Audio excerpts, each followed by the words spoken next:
Good morning, Tony. What we saw here at the White House yesterday was really something new. For the first time since this war began, we saw the U.S. president standing side by side with an Arab leader talking tough to Israel.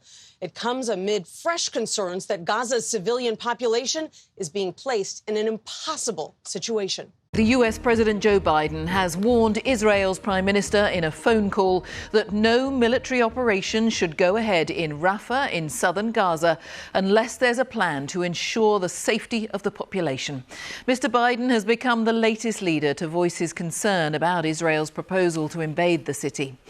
Rafah, on the border with Egypt, has become the last refuge for Palestinians fleeing the bombardment elsewhere in Gaza. On Thursday, Joe Biden was mildly critical of the Israeli destruction of Gaza. The conduct of the response in the Gaza Strip, has been over the top.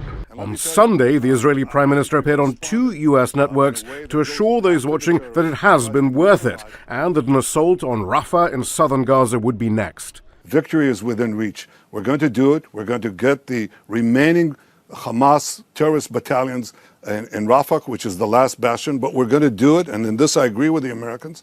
We're going to do it while providing safe passage for the civilian population so they can leave. Those plans are among the topics discussed in a call between Joe Biden and Netanyahu on Sunday. The White House saying that Biden reaffirmed his view that a military operation in Rafah should not proceed without a credible and executable plan for ensuring the safety and support for the more than 1 million people sheltering there. Netanyahu said that's exactly what the Israeli military is drawing up. We are working out a detailed plan to do so. Despite global leaders' warnings, Israel has continued to launch intensive airstrikes and artillery barrages in Rafah, where more than half of Gaza's population is seeking refuge. This came after Israeli Prime Minister Benjamin Netanyahu rejected Hamas's terms for a ceasefire. But even after that, the U.S. and Jordan are reportedly still discussing a possible truce deal.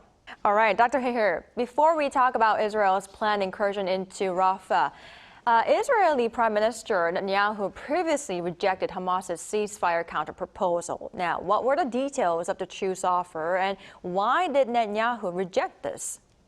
Well, basically, the peace offer from Hamas had 3 different phases. In the first phase, which would last 45 days, all Israeli women hostages and all men under the age of 19, plus all the old and sick, would be released in exchange for Palestinian women and children held in Israeli jails. And then the second phase would begin after talks, and the remaining male hostages, Israeli hostages, would be released, and Israel would withdraw from Gaza, essentially. And in the third phase, the remains of the dead would be exchanged on both sides. But as you noted, this was rejected by Netanyahu.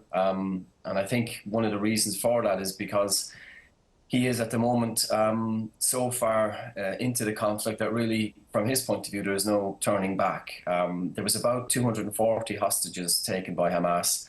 31 of them have been released, but which is a very small number and causing huge disquiet in Israel.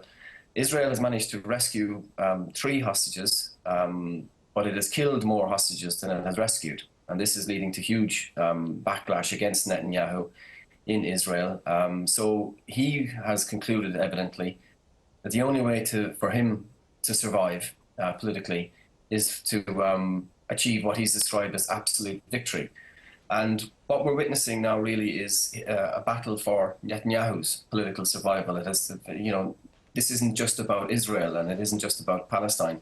Netanyahu is proving himself to be a megalomaniac and willing to see thousands of people slaughtered just to preserve his own political career.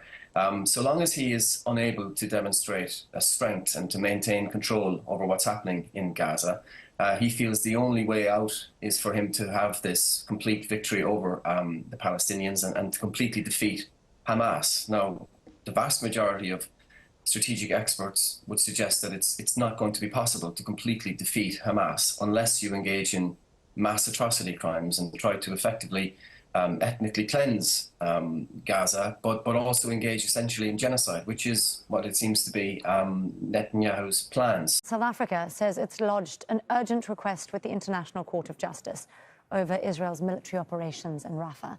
It's asked the UN's top court to consider if an Israeli ground operation in Rafah would require judges to use their powers in order to prevent further breaches of Palestinian rights. You'll recall last month South Africa brought a case accusing Israel of genocide in Gaza.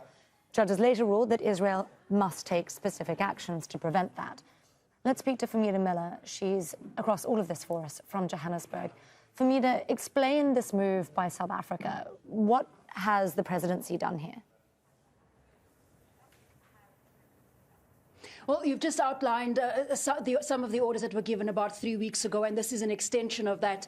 And the Department of International Relations in South Africa has said that their request to the International Court of Justice is based on Rule 75.1, where it can approach the court for an urgent order without having to have another hearing, and that the court could use its own discretion given what is happening in Rafah and given the urgency of the situation, and to prevent a further loss of life. And as the Department of International Relations has said, the court should consider additional measures because of the urgency which we had pointed out and the risk of imminent harm to the rights of Palestinians.